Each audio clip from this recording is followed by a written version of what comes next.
নমস্কাৰ সকলোকে মোৰ চেনেললৈ স্বাগতম জনাইছো আৰু আজি আপোনালোকে চাব পাব এটা সুন্দৰ ভিডিও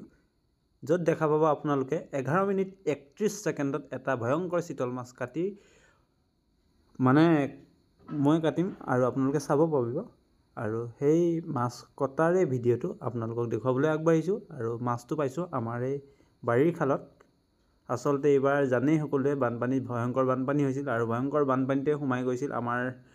বাৰীৰ খালটোতে এনেকুৱা বিভিন্ন ধৰণৰ মাছ আৰু তাৰে আজি মাছ ধৰি পালো তিনটা কৈ চিতল মাছ আৰু তাৰে এটা ঘৰত খাম বুলি থলো আৰু বাকি দুটা লৈ গ'ল ৰাইজে বাৰু বাকি যি কি নহওক এয়া চাই থাকক আপোনালোকে এটা চিতল মাছ মই কাটিছো আৰু ময়ে খাম মনে মানে আমাৰ ঘৰত খাম আৰু বাকি আপোনালোকে মাত্ৰ চাবলৈ পাব গতিকে চাই থাকক উপভোগ কৰক এই সম্পূৰ্ণ সুন্দৰ ভিডিওটো নিয়ৰ এক স্বপ্নৰ যুগৰ নালাগে বলে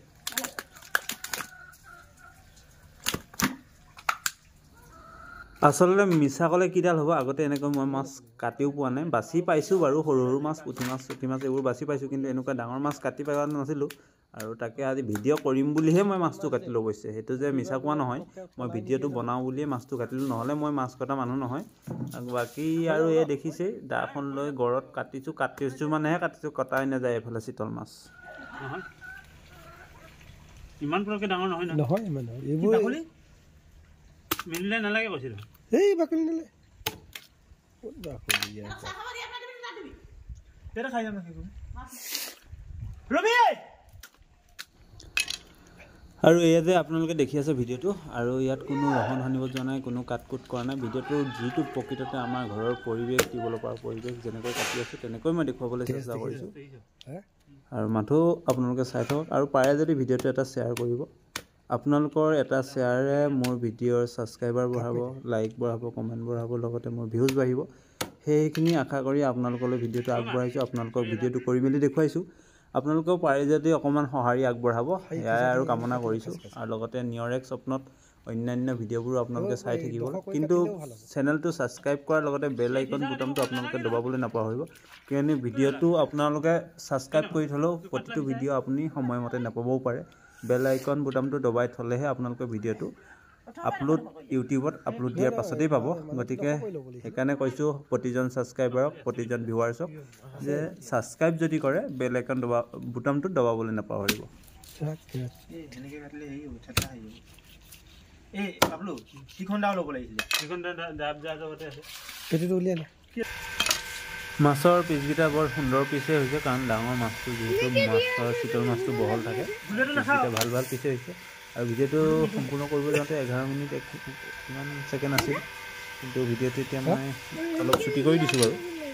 ভিডিওটো আৰু আপোনালোকৰ চালে আমনিও লাগিব যেহেতু ভিডিওটো অকমান মই ছুটি কৰি দিছো বাকি আৰু চাই থাকক হেল্ল জিন্দানি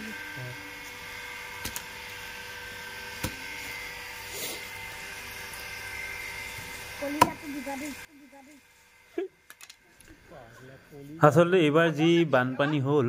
বানপানীত আমাৰ যি ঘৰৰ ভেটিৰ কাৰণে যি মাটি তুলিছিল খালটোত মানে যথেষ্ট সংখ্যক মাছ থাকে ইমান মাছ আছে বুলি আমিও ভবা নাছিলো আৰু মাছ এনেকৈ ধৰিয়ে আছো বাৰু কিন্তু এইবোৰ এনেকুৱা ডাঙৰ প্ৰজাতিৰ যে মাছ চিতল বাহু ৰৌ এইবোৰ মাছ যে সোমাই আছে মানে আমি ভবাই নাছিলো কিন্তু এতিয়া যেতিয়া পানী শুকাই গৈছে কম হৈ গ'ল পানী তেতিয়া আমি ধৰিছো যে এইখিনি মাছ পাম আমি মানে ভবা নাছিলো কিন্তু এতিয়া পাই যে হসাই বহুত ভাল লাগিছে দেখিছে চিতল মাছ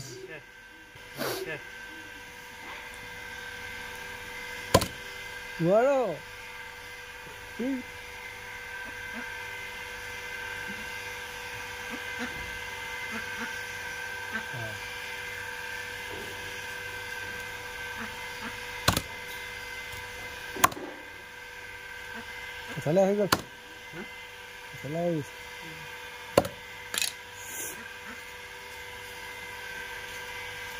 মইনা ছোৱালীজনী নাই অহা নেকি ধুই দেখোন বৰ পিছল হৈ গৈছে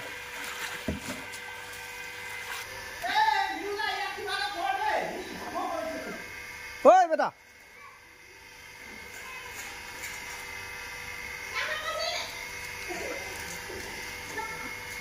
হৈ যাব এই পাখাখন কাটি দে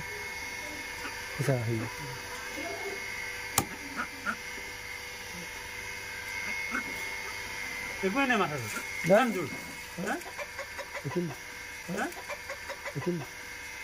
সেইটো কাটি দে সেইটো কাটে মানে কেলে ফালিব ভাল আকৌ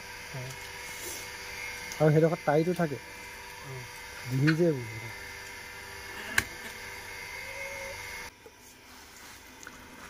মুঠৰ ওপৰত যেন তেন কৰি আং বাংকে আৰু যেন তেনেই আৰু মানে ক'ব গ'লে মাছটো কাটিলোঁ বাৰু 11 মিনিটত কাটি শেষ কৰা মাছটো ভিডিঅ'টো চমুৱাই সৰু কৰি পেলালোঁ নহ'লেতো আপোনালোকে আমনি পাবই নিশ্চয় মই বাৰু কাটি থাকোঁতে আমনি পোৱা নাছিলোঁ কিন্তু এটা মাছ কাটোতে 11 মিনিট বেপাৰী হোৱা হ'লে চাগে 10 কিলোমান মাছ কাটিলে বাকী যিখিনি এয়া চাওক ওচৰ পাছক ফটোবোৰ আৰু মাছৰ তেজৰ পানীৰ ৰং চাওক আৰু প্ৰায়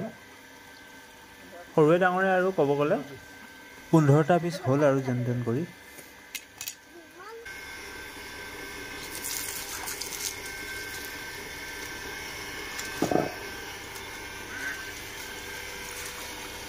এইকেইটা হোটেলত 31 এয়াই আছিল এটা চিতল মাছৰ কাহিনী বুলিয়ে ক'ব লাগিব কাটি বাছি আপোনালোকক ভিডিঅ' কৰি দেখুৱালোঁ আৰু ইমান পৰে চাই থকাৰ বাবে সকলোকে ধন্যবাদ আৰু লগতে মোৰ চেনেলটো ছাবস্ক্ৰাইব কৰিবলৈ নাপাহৰিব ধন্যবাদ জয় আই অসম